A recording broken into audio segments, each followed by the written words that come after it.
नमस्कार। सूचना एवं जनसंपर्क विभाग की प्रस्तुति हिमाचल बुलेटिन में आपका स्वागत है। आज के मुख्य समाचार। पोषण युक्त तथा रोग प्रतिरोधक क्षमता बढ़ाने के लिए मिल्कफेड के हिम हल्दी दूध का शुभारंभ। मुख्यमंत्री ने की सिराज विधानसभा क्षेत्र की विभिन्न योजनाओं के लाभार्थियों के साथ बातचीत। अब समाचार विस्तार से। मुख्यमंत्री श्री जयराम ठाकुर ने आज पोषण युक्त तथा रोग प्रतिरोधक क्षमता बढ़ाने के लिए मिल्कफेड के हिम हल्दी दूध का शुभारंभ किया। उन्होंने वीडियो कॉन्फ्रेंस के माध्यम से राष्ट्रीय डेयरी विकास कार्यक्रम के तहत मंडी, शिमला और कुल्लू जिले के दुग्ध उत्पादकों को प्रोत्साहन राशि वितरित की और उनसे बातचीत भी की।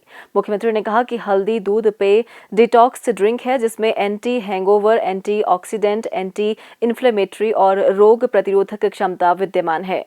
उन्होंने आशा व्यक्त की कि यह पेय आम जनता के बीच लोकप्रिय होगा।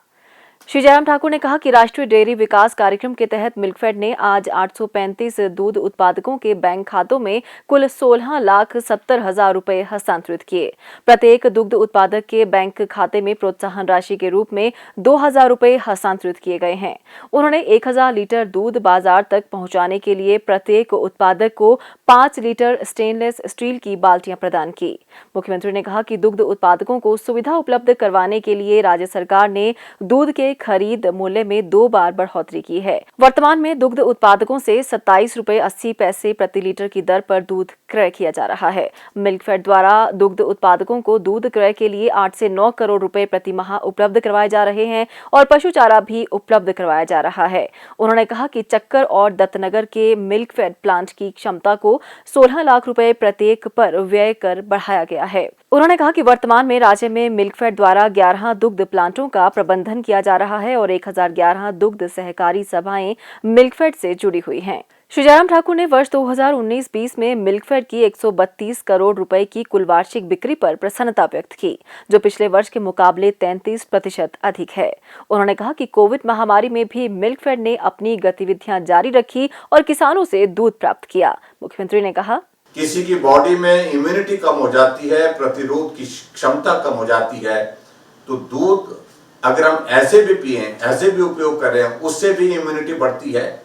लेकिन हल्दी डाल करके पिए तो उससे और भी ज्यादा, वो बहुत ज्यादा जो है इम्यूनिटी को जो है मजबूत करता है, शरीर की प्रतिरोध की क्षमता को बहुत ज्यादा जो है मजबूत करता है। और इस वायरस से लड़ने के लिए सबसे ज्यादा अगर जरूरत है, वो इसी चीज की जरूरत है।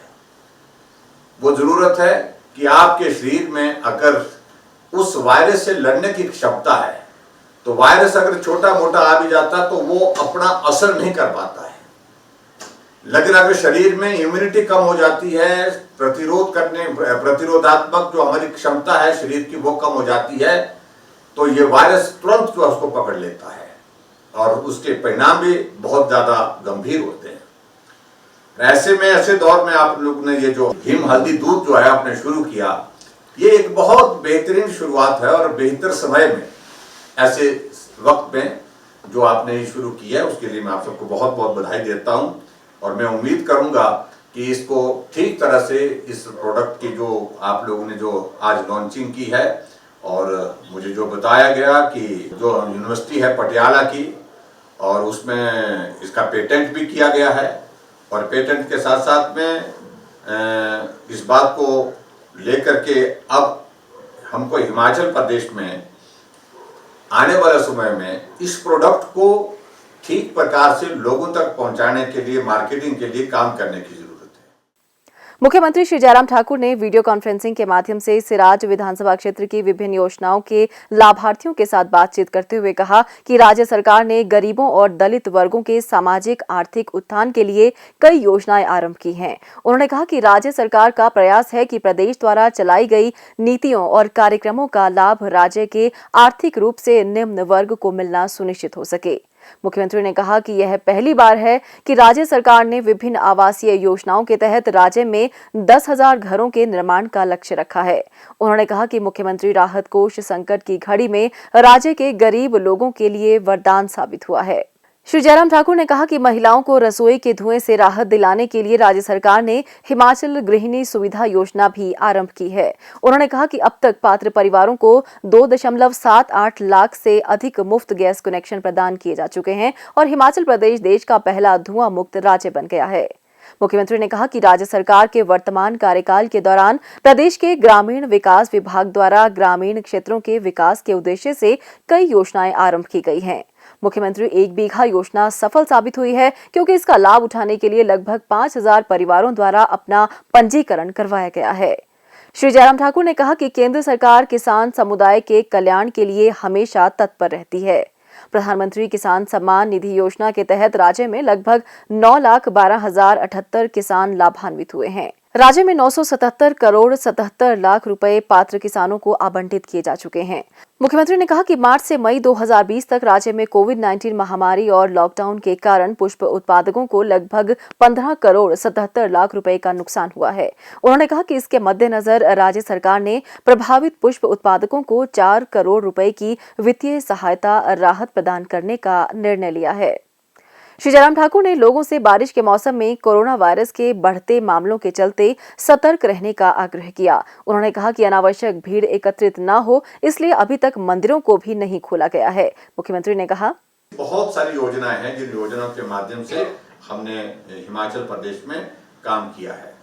तो ऐसी योजनाओं के माध्यम से जिनको लाभ मिला है उनसे हमारी कोशिश होती है कि हम बीच में मिलते रहें, बातचीत करते रहें। उस योजना के अंतर्गत जो लाभ उन्होंने लिया है उस लाभ को बाकी लोग भी लें, और उसमें कोई काम करते हुए कठिनाई आए, कोई अनुभव ऐसा है तो उसका समाधान कैसे हो सकता है, उन सारी चीजों को लेकर के भी बात करें। तो उसके लिए हमने पूरे हिमाचल प्रदेश में सभी विधायकगण अपने अपने विधानसभा क्षेत्र के अंतर्गत ऐसे कार्यक्रमों को जो है जुड़ करके, टेक्नोलॉजी के माध्यम से जुड़ करके जो लाभार्थी हैं, अभी तो यहाँ तो हमने सब एक साथ जोड़े, लेकिन जो विधायक हैं उनके पास समय ज्यादा होता है हमारी तुलना में, और इसलिए उनको हमने कहा कि तुम एक एक स्कीम का करो। तो ऐसा बहुत सारा कार्यक्रम पूरे हिमाचल प्रदेश में चल रहा है। आज हमारा विधानसभा क्षेत्र के अंतर्गत जो जितने भी हमारे साथी से आज बातचीत हुई, जल्दी में हुआ, सब लोगों से संपर्क नहीं हो पाया, लेकिन उसके बावजूद भी ऐसी कोशिश की, हमने प्रयास किया कि ऐसे जो लाभार्थी हैं जिनको किसी योजना के अंतर्गत सरकार की ओर से, प्रदेश सरकार या केंद्र सरकार दोनों में से किसी की ओर से जो लाभ मिला है, उस लाभ के लिए हम उनके साथ संवाद करें, बात करें और उनको इस काम के लिए बधाई भी दें। प्रदेश में कोरोना संक्रमण की जांच के लिए आज 2,574 लोगों के सैंपल लिए गए, जिनमें से 626 लोगों की रिपोर्ट नेगेटिव पाई गई है, जबकि 1,941 लोगों की रिपोर्ट आना बाकी है। अभी तक 1,71,413 लोगों की जांच की जा चुकी है, जिनमें से 1,65,476 सैंपल की जांच नेगेटिव पाई गई है। प्रदेश में कुल 3,579 लोगों में कोरोना वायरस के संक्रमण की पुष्टि हुई है, जिनमें से 2,321 लोग इस बीमारी से ठीक हो चुके हैं और 1,214 व्यक्ति उपचाराधीन हैं। हिमाचल बुलेटिन देखने के लिए सब्सक्राइब करें YouTube channel DPR Himachal, follow करें ट्विटर @DPRHP, लाइक करें Facebook page information and public relations department Himachal Pradesh. इस अंक में इतना ही, कल फिर होगी मुलाकात। दीजिए इजाजत, नमस्कार।